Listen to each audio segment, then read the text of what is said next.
Assalamualaikum warahmatullahi wabarakatuh. Halo teman-teman semuanya, di sini saya Enci Rausa Sinta akan membawakan materi mengenai Introduction to Data Science.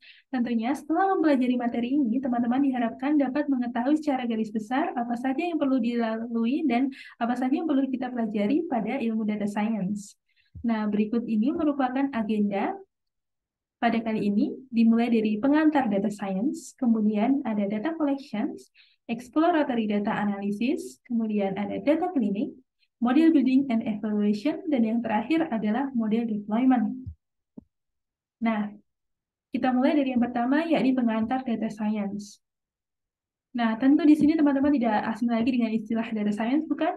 Nah, apa sih yang dimaksud dengan data science? Nah, sebenarnya data science adalah ilmu yang mempelajari bagaimana cara mengekstrak informasi dari suatu data yang sangat besar, sehingga dalam prosesnya maka diperlukan beberapa keterampilan seperti pemrograman, statistika, matematika, machine learning, dan juga pemahaman terkait dengan domain bisnisnya.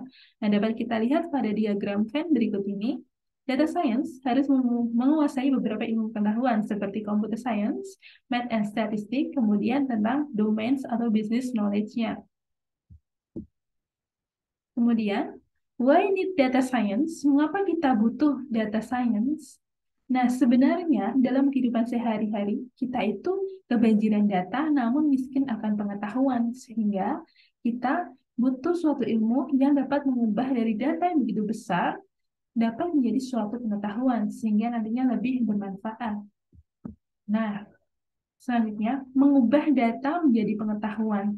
Nah, data harus kita olah menjadi pengetahuan supaya bisa bermanfaat bagi manusia untuk membantu dalam pengambilan suatu keputusan. Dari data yang begitu besar, kita ekstrak menjadi suatu informasi, kemudian dari informasi kita dapat ekstrak lagi menjadi suatu pengetahuan, sehingga value-nya pun dapat meningkat. Maka dapat menjadi suatu pengetahuan. Gitu. Oke, berikut merupakan kerangka kerja yang sudah sangat terkenal adalah CRISDM. Nah, atau singkatan dari Cross Industry Standard Process for Data Mining yang sudah diperkenalkan sejak tahun 1996.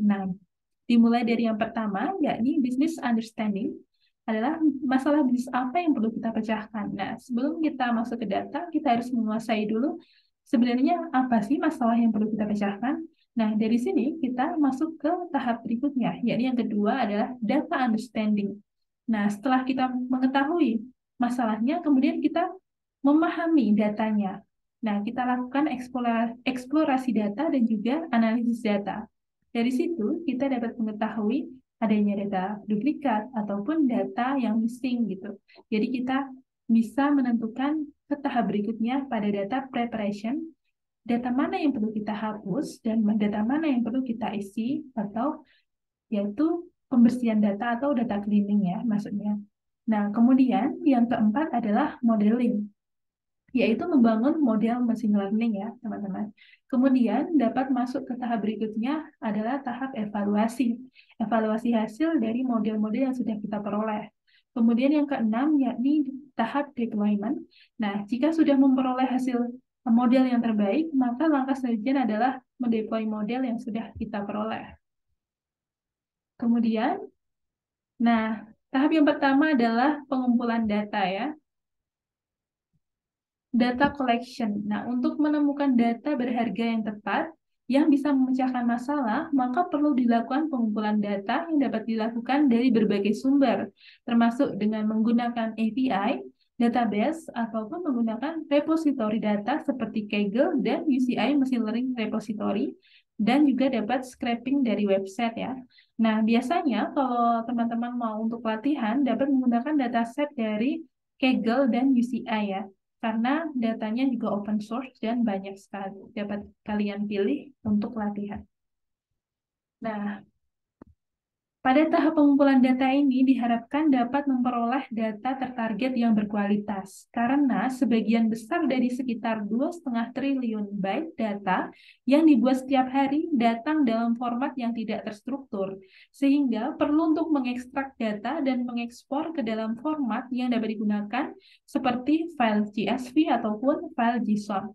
Nah, teman-teman tentunya tidak asing dengan istilah garbage in dan garbage out ya. Garbage in, garbage out.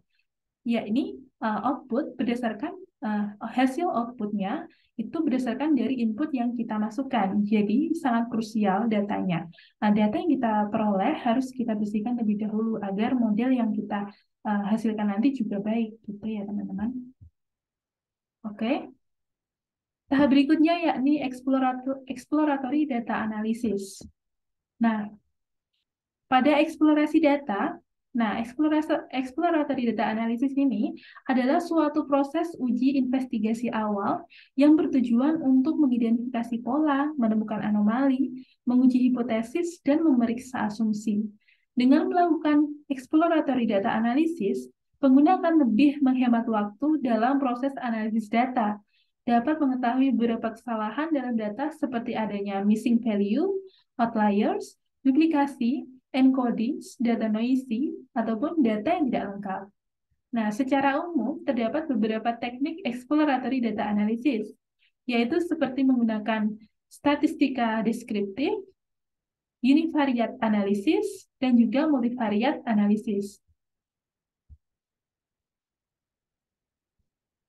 Nah, berikut merupakan library yang biasa kita gunakan pada exploratory data analysis, yaitu Matplotlib digunakan untuk visualisasi data ke dalam berbagai bentuk grafik 2 dimensi ataupun 3 dimensi, seperti line chart, pie chart, histogram, polar chart, error bar plot, dan juga jenis grafik lainnya. Nah, untuk menghasilkan visualisasi yang lebih menarik, dapat menggunakan library Seaborn. Oke, tahap berikutnya yakni data cleaning. Nah, setelah mengeksplorasi data, maka langkah selanjutnya adalah perlu dilakukan data cleaning, yakni menghilangkan nilai duplikat dan nol, data rusak, tipe data yang tidak konsisten, entry tidak valid, missing value, dan pemformatan yang tidak benar. Nah, langkah ini cukup memakan waktu ya, teman-teman. Nah, namun sangat penting karena untuk membangun model yang baik diperlukan data yang baik pula, sehingga data cleaning ini sangat penting pada data science. Nah, salah satu tools yang bisa digunakan adalah array multidimensi, manipulasi data frame, atau menggunakan perhitungan ilmiah dan deskriptif. Seorang data scientist, nah itu biasanya menggunakan library seperti Pandas dan NumPy untuk membantu mengubah informasi dari data mentah yang tidak diformat menjadi data yang siap untuk dianalisis. Tentunya menggunakan bahasa pemrograman Python. Nah, selanjutnya yakni model building and evaluation.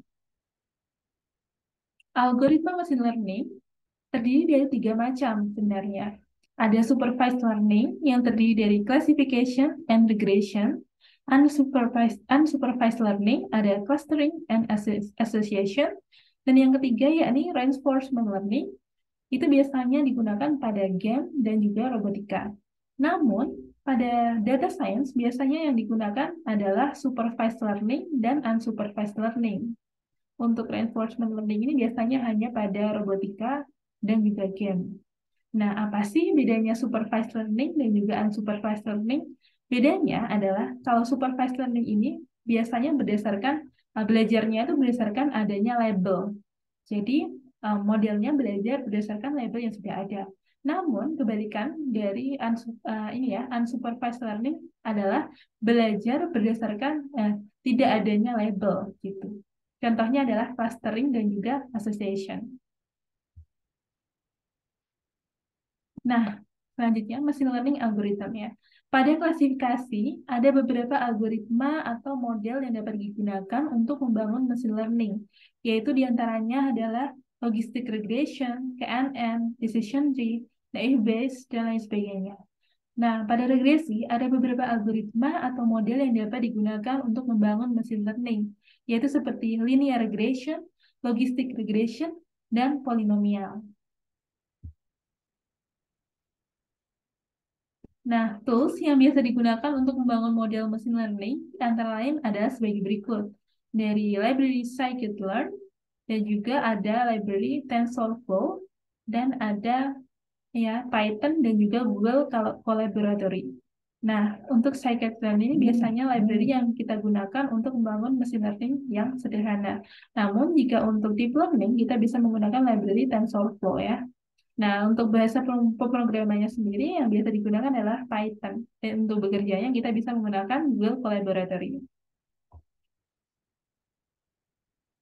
Nah, selanjutnya adalah evaluation model.